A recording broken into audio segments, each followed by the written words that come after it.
తల్లి తాలూకా చాపల్యం అలా ఉంటుంది. పిల్లలు అలా మంచి వృద్ధిలో ఉండాలి, వాడి సర్వోన్నత స్థితికి ఉండాలి, సుందర స్వరూపులుగా ఉండాలి, వికారం అనేటువంటి ఉండకూడదు అనేటువంటి తల్లి యొక్క భావన మొదటి నుంచి అలాగే ఉంటుంది. ఆ మాతృస్వరూపం, సృష్టి మొత్తానికే మాతృస్వరూపం వాడు.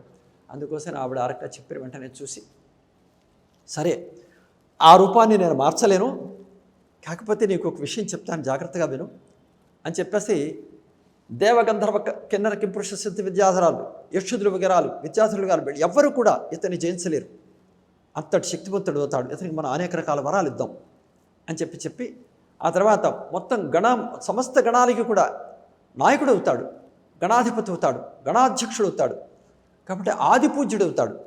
కాబట్టి ఇటువంటి మహానుభావుడు సృష్టిలో ఉండకుండా అసలే ఒకటి ఇతనితో సమానమైన వాడు సృష్టిలో ఇంకెక్కడా కూడా ఎవరు ఉండరు. అలాంటి స్థాయి కలిగినటువంటి వాడు అవుతాడు.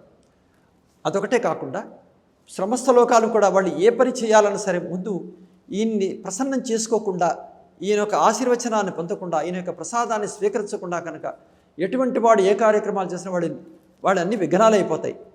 వాళ్ళు నిర్విఘ్న పరిసమాప్తి కోసం చెప్పేసి ఇతన్ని పూజించాలి. పూజించి దాంట్లోనే కృతకృత్యులు కావాలి. అయిన తర్వాతనే మొత్తం మిగిలిన కార్యక్రమాలు చేయాలి.